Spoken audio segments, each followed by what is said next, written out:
So we're so used to looking at life through our ideas of what life is. And we're so used to living in our human structure and the way we've been told and taught about life. So we live in this human structure. Imagine for 1 second if you went and lived on an island and you didn't have humans around you, how different life would be. So say you lived on this island and there was coconuts and bananas and you had enough food, but you had no home, you had no internet, you had no humans, you only had the ocean to swim in, and it was perfect weather, so you're okay. But imagine not being in that. If you totally removed yourself from humans, who would you be? Who would you be? We're so used to getting food from the supermarket, dealing in money, dealing in time, dealing in ideas, in communicating in what others see of us, in what we see of others, in our peer group, TV. We think that our society is just the way it is and normal, and those values are normal. You get married, you have kids, you get a house, you have a car, you buy ornaments for the house of dogs and, I don't know, fake flowers or something, and vases and rugs, and you paint it a certain colour.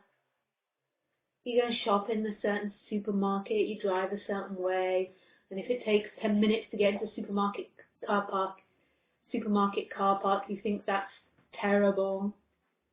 God, the queue to get in there, why didn't they organise it better? And your friends' opinions, and this and that. And that's okay. I'm not saying that life should be one way or the other. I'm not judging that as wrong. I'm just judging the mentality that gets stuck in that. We think in our society it's normal to own things, to own your house, own your car, own your dog. Although I think I might be owned by Khaleesi. I think she just came and owned me. And I was like, I really don't want you, Khaleesi, when I first met her. She was like, no, I'm staying. This is my home. I was like, oh, well, I travel the world. I'm not sure I need a dog. And she was like, no, this is my home. I think I was owned by Khaleesi. But we think it's normal. And that's the way it works. So in a way, you kind of are pushed into that. And stepping out of it is really, really difficult. So most bodies do it. But I think most bodies don't agree or disagree with it. They just see themselves in terms of a failure or a success in it. But actually, it's really kind of abnormal. All our ownership forces us into time. Our ownership of our husband, our ownership of the kids, our ownership of the house, our ownership of our life. It forces us into constantly thinking in time and seeing the world through time, past and the future. And we live under the weight of it. I'm not saying don't own your house. It's really amazing if you've got your mortgage paid off and you have a house to live in. I'm not saying that, but the weight in which people live in under. We think that we have baggage from the past, but what about baggage of the future? Committing to paying a mortgage for 30 years. This house that's yours, this house you've got to look after, this job that you've got to complete, these bills you've got to complete. Our society, the way our society is set up, just reflects back the neurosis of the separate self. Our society can only do that. It's like a big person. The society is a person with a massive ego. And the people that run our society aren't the balanced people, aren't the happy people. The people that run our societies are the ones that were clever enough to fight their way to the top and to push the competitors out of the way. We're most probably mainly run by psychopaths. That's mostly what our leadership is. Because if you think of the amount of things they've had to do, the amount of times they've had to compromise themselves in order to get to that position. It's not easy sailing to get yourself into a leadership role. You don't just get handed it. You can't just be nice to people. It's a fight to get there. It's a battle. Most probably the leaders are the ones that sold themselves the shortest. They sold themselves out. They sold their soul to the devil. They were prepared to lie and cheat to do it. I mean, look what we live in. We live in a society where it's okay to be served by poor people, to wear clothes by sweatshops. That's what we live in. It's like people are drunk on themselves. The people that could change it are the ones with the power, which is us. People in the West are like, I think, 5% richest people in the world, all of us. We could change it, but we're all too scared to give it up. People are just too scared to give up what they have. And they're too scared to do it because they think if I do it, other people won't do it, they'll just take what I have. So it gets maintained. And really, when you look around a society, the people, the regular workers, the people you meet, aren't hateful, violent people. They might not be happy, but nobody around you, maybe if you live in a very poor area, but a lot of the people around you don't want war and violence. They want to live in a society of peace. But everyone's too scared to change something, because the people that can, the middle class, I suppose, white people, the rich people are never going to do it. The rich people have too much to lose. So the middle class white people won't do it because they've most probably really had to work hard to get there, to get to a stable financial position, and they don't want to risk that. So it doesn't change. So we live in a really weird structure. I go to some of these functions, not very often, I try to avoid most of them, but it's like an insane asylum. Like, it's really weird, the way that people are like pretending and doing things in certain conversations, and everyone's drunk on that insanity. Everybody is buying into that insanity, so it's the norm. That's what everyone does, so that's a normal thing. It's really weird, like the way that we set it up and the way that we value some things as sane and some things as right and some things as good.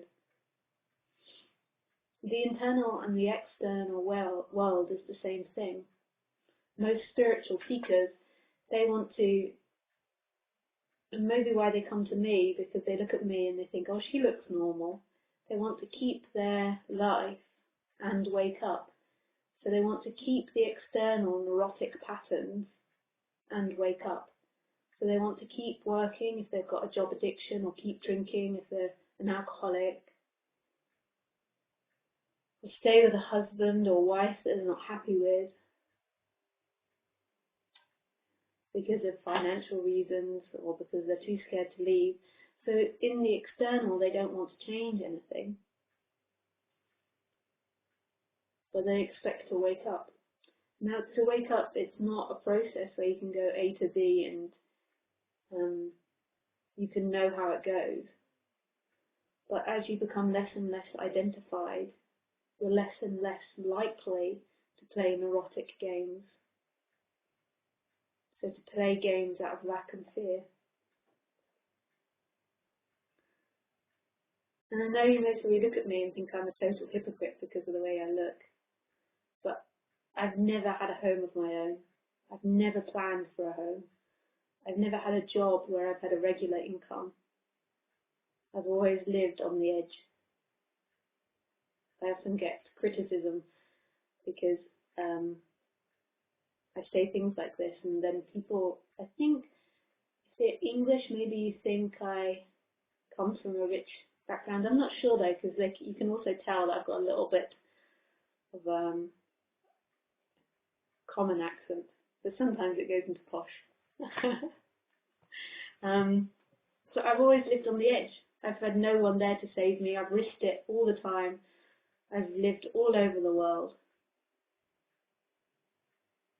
And it's crazy, like when I've just about run out of money and I think I'm going to have to live in a cave or something, something else turns up. When you stop living from that place of neurosis and fear, then life really provides. But that's not a guarantee. I mean, we all have to die at some point. It's not like you're going to live forever. But living forever is what kills your moment. The fact that you think that you've got 50 years left to live is what's killing you. It's what's making you unhappy. Imagine if you didn't have 50 years, if you had 10 days. True waking up, true liberation is living this moment, this instant, as if it's the last. But not even as if it's the last, because that's still an idea or something. It's like, it just is, that's it, this is it. And then the personality of the character follows. The character becomes less fixed, becomes less scared, becomes more free to do what's felt like being done rather than what society and other people are saying you have to do. Not that fears don't come up. I'm trying to think of fear now. Fears come up, the body can respond with fear, but you're not constantly living in time. It's so obvious why we suffer as humans, because we live in time. And we're constantly trying to find happiness in time. And we're too scared to step out of that, because we've been absolutely convinced that time is freedom. That if you pay off your mortgage and get your house in 10 years, you'll be free. You might be dead. But you're so convinced you'll live because you don't see death around you, or your society hides it. It packages the meat nicely. You only see dead people dying normally in older generations. So you work so hard to get your house and to pay it off. You don't risk a thing. And then you die just before you pay it off. Just like that song from Alanis Morissette called Ironic. An old man turned 98. He won the lottery and died the next day. Mr. Play It Safe was afraid to fly. He took an aeroplane. I can't remember how it went. It's quite cool. This is a total exposing. A total honesty. Standing totally naked in front of life. No more hiding. You don't wake up and then hide in your house pretending to be nice and pretending to get on with people. What has to happen, that energy, that person that's inside there, that's constantly trying to find something in time. So I'm sorry to say this just because it was in my memory, just because of before the talk. I spoke with somebody yesterday, and they afterwards felt ashamed that they'd revealed too much suffering to me, that I wouldn't want to speak with them again. And so they wrote to me to tell me that and asked me if I would speak to them again. And this is what we're doing all the time, that kind of game. This is an absolute standing out of that game. No longer looking to anyone for your validation, for your happiness. No one. Stand totally naked, to stand totally guilty if others see you as guilty. Because nothing can affect you. As that beingness, as that emptiness, nothing can affect you. When that movement happens, and when there's waking up, there's tasting of that freedom that's always here. Nothing in this world will free you. So I say I like you, so I say I don't like you. So you have 50 grand in your bank, so you have 1 grand. What's the freaking difference? Are we retarded as humans? Well, if I had 50 grand, it doesn't work like that, life. If you're stingy with money, all you'll see is stinginess, and all you'll attract is stinginess. If you're worried about money, all you'll see is fear of money, and people trying to take your money. You could be a billionaire, and if you feel contracted and tight and afraid of money, you'll feel like the poorest person in this universe. And that's what life will reflect back to you. Even if you're walking through gold-coated floors and walls, you'll just see the poverty. You could be a poor person with nothing and just see wealth everywhere. And let's remember the people that we respect is the Buddha. He was homeless. Ramana Maharshi, he was homeless.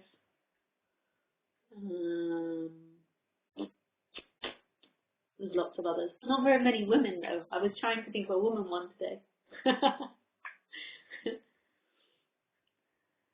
You know of a woman person that lived on the streets?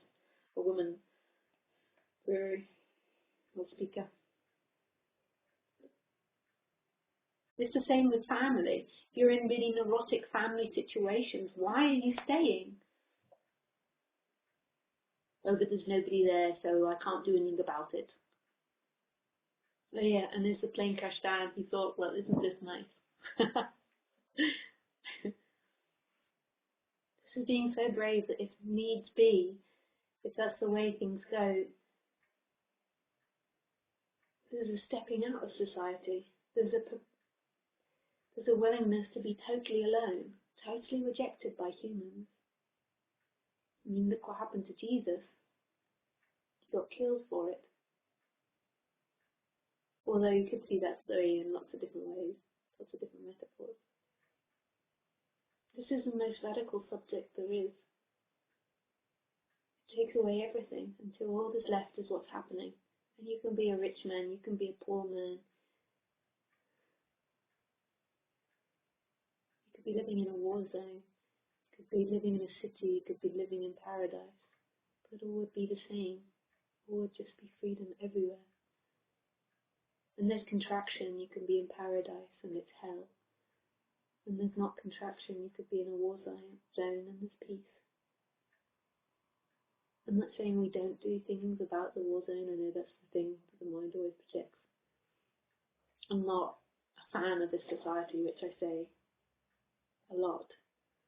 But in a way, until humanity changes, there can't be a changing of society. Until the way in which the human sees itself, the society will always reflect that. So if most of the humans are contracted and self-centered, then the society will be contracted and self-centered. It will just be about greed and profit. Okay, let's go to some questions.